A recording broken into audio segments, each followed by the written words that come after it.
అండి, నేను మీ Swathi. Welcome back to our channel Swathi నాటన్స్. ఎలా ఉన్నారండి అందరూ?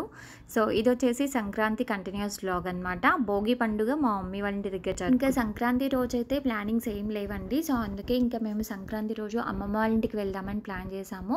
మేము వెళ్తున్నట్టు అసలు ఎవరికి తెలియదు అనమాట. అంటే ఈవెన్ అమ్మమ్మ వాళ్ళకి అంటే మామయ్య వాళ్ళకి కూడా ఎవరికి ఇన్ఫామ్ చేయలేదు. సో నేను ఒక బైక్ పైన వెళ్తున్నాను, మా మమ్మీ డాడీ ఇంకా మా దీనా ఒక బైక్ పైన వస్తున్నారు. ఎందుకంటే రోడ్ మొత్తం అంతా మట్టి రోడ్ లాగా ఉంటుంది, మొత్తం అంతా ఇసుక ఉంటుంది అనమాట. చాలా కేర్ఫుల్గా వెళ్ళాలి. హైదరాబాద్లో ఇంత ట్రాఫిక్లో కూడా నేను దీనా బైక్ వేసుకొని ఎంత దూరమైనా వెళ్ళేసి అన్ని షాపింగ్ తిరిగేసి వస్తాము. బట్ కాకపోతే ఇంత చిన్న రోడ్లో మొత్తం అంతా ఇసుక ఉంది, అంత రిస్క్ తీసుకోవడం దేనికని మమ్మీ వాళ్ళ బైక్ పైన కూర్చోబెట్టాను. సో దీనా షూట్ చేసింది అనమాట ఈ వీడియో అంతా. ఇంకా అమ్మమ్మ ఉన్నప్పుడు రెగ్యులర్గా అంటే మెయిన్ ఫెస్టివల్స్కి అయితే వెళ్తుండే. బట్ కాకపోతే ఇంకా అమ్మమ్మ చనిపోయిన తర్వాత ఏవైనా మెయిన్ అకేషన్స్ ఉంటాయి కదా, వాటికి మాత్రం మామయ్య వాళ్ళ ఇంటికి పక్కా వెళ్తూ ఉంటాం మేము. సో నేను వెళ్ళక 2 years దాటిపోయింది. మమ్మీ వాళ్ళు రెగ్యులర్గా వెళ్తుంటారు. మమ్మీ వాళ్ళ ఇంటికి అమ్మమ్మ వాళ్ళ ఇంటికి జస్ట్ 12 kilometers అండి, అంతే. మా పిన్ని వాళ్ళ విలేజ్ కూడా 12 kilometers. అన్ని 12 kilometers డిస్టెన్స్లోనే ఉంటాయి, దగ్గర పక్కనే ఉంటాయి అన్నమాట.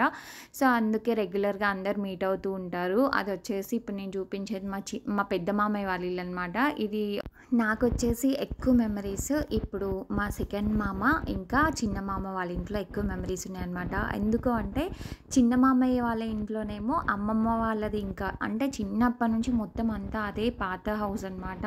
సో దాంట్లో చిన్నప్పటి నుంచి మేము ఎప్పుడు ఫెస్టివల్స్కి కానీ హాలిడేస్కి కానీ అదే హౌస్కి వస్తుండే కాబట్టి దాంట్లో చాలా మెమరీస్ ఉన్నాయి.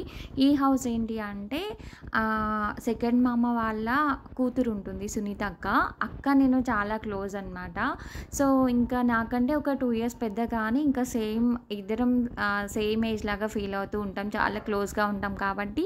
సో చిన్న మామయ్య వాళ్ళ ఇంటికి ఇంకా నడిపోయిన మామ వాళ్ళ ఇంటికి బాగా అలవాటు అనమాట.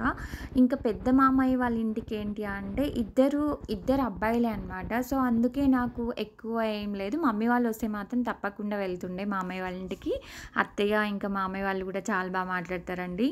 సో ఇంకా ఇదన్నమాట మా సెకండ్ మామ వాళ్ళ ఇల్లు ఇది. సో ఇక్కడ మమ్మీ దీనా ఏం చేస్తున్నారంటే చిక్కుడుకాయలు కట్ చేస్తున్నారండి. సో ఈ చెట్టు పైన టెర్రస్ పైన వరకు మొత్తం అంతా పారు ఉందన్నమాట. సో ఈ గింజలు చాలా ఉన్నాయన్నమాట, సీడ్స్ ఎక్కువ ఉన్నాయి దాంట్లో. అందుకే ఇంకా ఒక కవర్ తీసుకొని ఇంకా తెంపుతూ ఉన్నారు ఇంటికి తీసుకెళ్దామని. మమ్మీ వాళ్ళకి కొన్ని ఇంకా మాకు కొన్ని అన్నట్టుగా. ఇంకా నేను ఇంకొక 2 daysలో ఇంటికి వెళ్ళిపోతా హైదరాబాద్కి. సో అందుకే ఇంకా మమ్మీ నా కోసం ఇంకా మమ్మీ వాళ్ళ కోసం అని కొన్ని కట్ చేసింది. అత్త ఏం చేసిందంటే అంతకు ముందు రోజే కొన్ని వాళ్ళ ఇంట్లో కోసం అని తెంపి పెట్టుకున్నారంట, అవి కూడా ఇచ్చేసింది అనమాట. సో ఇంటికి వెళ్ళిన తర్వాత నెక్స్ట్ డే మమ్మీ చిక్కుడుకాయ టొమాటో కర్రీ చేసింది. మమ్మీ వాళ్ళు అసలు ఏం వేయకుండా నార్మల్గా చేసినా కానీ అదేంటో తెలియదండి, ఎంత టేస్టీగా అనిపిస్తాయో కర్రీస్.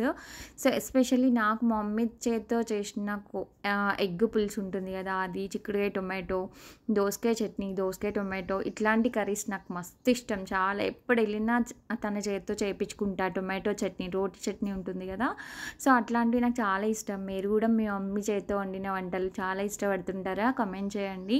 నాకైతే మా మమ్మీ ఏం వేసి అంటే మనం ఇన్ని మసాలాలు అవి ఇవి అన్నీ వేసి చేసినా కానీ ఆ టేస్ట్ రాదు, కానీ వాళ్ళు ఏం వేయకుండా చేసినా కానీ అదేంటో చాలా టేస్టీగా అనిపిస్తుంది.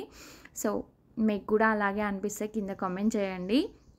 ఇక్కడ ఏంటి అంటే దీనా మమ్మీ వీళ్ళంతా డిస్కస్ చేస్తారు. మమ్మీ మా అత్తయ్యకి ఏం చెప్తుంది అంటే వాళ్ళ మమ్మీకి గుర్తుండకపోయినా ఏదైనా కవర్ ఒకటి అక్కడ పెట్టేసి తీసుకెళ్దాం మన ఇంటికి అంటే చాలు, వాళ్ళ మమ్మీ గుర్తుండకపోయినా లాస్ట్ మినిట్లో గుర్తు చేసి దీనా ఆ కవర్ తీసుకెళ్ళేటట్టు చేస్తుంది అంటారు. మా డాడీ కను మా దీనకు అస్సలు పడదండి, అంటే చాలా ప్రేమ అసలు. మార్నింగ్ ఈవినింగ్ అయితే పక్కా ఒక రౌండ్ అయితే వేసుకొని రావాలి బైక్ పైన, ఏదో ఒక షాప్కి తీసుకెళ్ళి ఏదో ఒకటి కొనిపించుకొని వస్తుంటాడు మా డాడీ. సో ఇంకా మళ్ళీ ఇద్దరు ఫైటింగ్ చేస్తారు. మళ్ళీ తాతయ్య ఎక్కడ ఉన్నాడు అని అడుగుతారు. మళ్ళీ మా డాడీ కూడా అట్లనే అడుగుతారు, దీనా ఎటు పోయింది, దీనా ఎక్కడుంది అని అడుగుతాడు. వాళ్ళ రిలేషన్ ఏంటో నాకు అర్థం కాదు, బట్ కదా. అవును, మళ్ళీ కలుస్తామేమో అనుకున్నావా?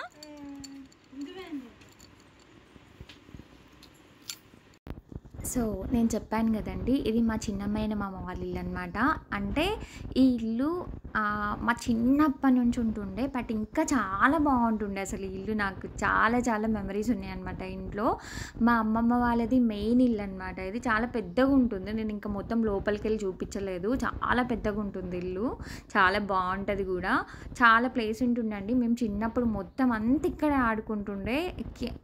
ఈ ఇల్లు ఇంత కిందికని ఉండదు అసలు, చాలా హైట్లో ఉంటుందన్నమాట. సో దివాళీకి ఇంకా ఉగాదికి మాత్రం పక్కా వస్తుండే అమ్మమ్మ వాళ్ళ ఇంటికి. అప్పుడు వచ్చినప్పుడు మా పిన్ని వాళ్ళ 2 పిల్లలు, మా పెద్దమ్మ వాళ్ళ 3 పిల్లలు, సో మేమిద్దరము, ఇంకా మా మేనమామలు 3 కదా, వాళ్ళ పిల్లలు, మొత్తం అంతా 2 మెంబర్స్ అందరూ ఉంటుండే. మొత్తం మేమే ఒక 30-40 మెంబర్స్ ఉంటుండే అండి. అసలు ఫుల్ ఎంజాయ్ చేస్తుండే అసలు. నేను సమ్మర్ హాలిడేస్కి అమ్మమ్మ వాళ్ళ ఇంటికి వెళ్ళడం చాలా తక్కువ. మా తమ్ముడు వెళ్తూ ఉండే. అది నేను సమ్మర్ మొత్తం మమ్మీ వాళ్ళ ఇంటి దగ్గరే ఉంటుండే, అసలు ఇక్కడికి వెళ్ళకపోతుండే. నాకు మమ్మీ వాళ్ళ ఇంట్లో ఉండడమే చాలా ఇష్టము.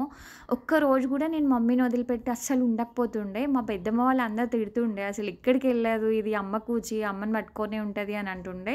బట్ కాకపోతే అదేంటో మమ్మీని వదిలిపెట్టి అస్సలు ఉండకపోతుండే అండి. జస్ట్ నాకు జాబ్ వచ్చిన తర్వాతే ఫస్ట్ టైం హైదరాబాద్కి రావడం అనమాట. ఇంకా అంతకుముందైతే నేను అస్సలు హాస్టల్లో కూడా ఎప్పుడు ఉండలేదన్నమాట.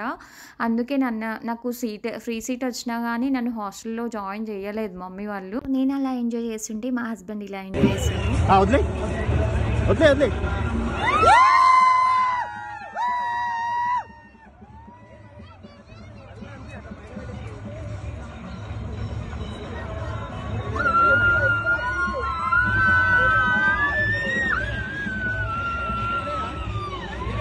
సో మేమైతే ఇంకా ఇంటికి 5 o'clock అట్లా వచ్చేసాము. ఇంకా వచ్చిన తర్వాత మా హస్బెండ్తో వీడియో కాల్ మాట్లాడుతున్నాను నేను.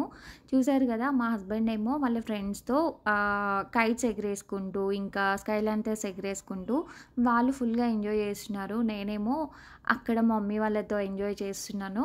సో దివాళీకి రాలేదండి ఈ ఇయర్, అందుకే సంక్రాంతికి వెళ్ళాను.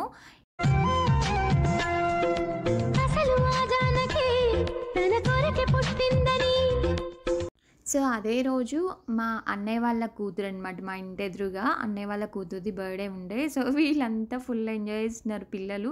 చిన్నప్పుడు నేను కూడా అంతే అండి. మా తమ్ముడు అసలు బర్త్డే చేసుకోపోతుండే, నేను మాత్రం ఫుల్గా చేసుకుంటుండే నా బర్త్డేస్. అసలు ఎవ్రీ ఇయర్ అసలు మిస్ అవ్వకుండా చేసుకుంటుండే. అదొక హ్యాపీనెస్ అనమాట చిన్నప్పుడు. ఇంకా పక్క ఫొటోస్ మాత్రం ఉండాలి. నా చిన్నప్పటి నుంచి నా బర్త్డే ఫొటోస్ కోసమే ఒక ఆల్బమ్ పెట్టుకున్నాను నేను. సో ఇంకా ఆ రోజు వచ్చేసి అసలు కుదరలేదు కదా. ఆ నెక్స్ట్ డే మేము ఇట్లా మురుకులు చేసామన్నమాట. కారపూస అంటారు మా సైడ్ అయితే, ఇక్కడ హైదరాబాద్లో అయితే మురుకులు అంటారు.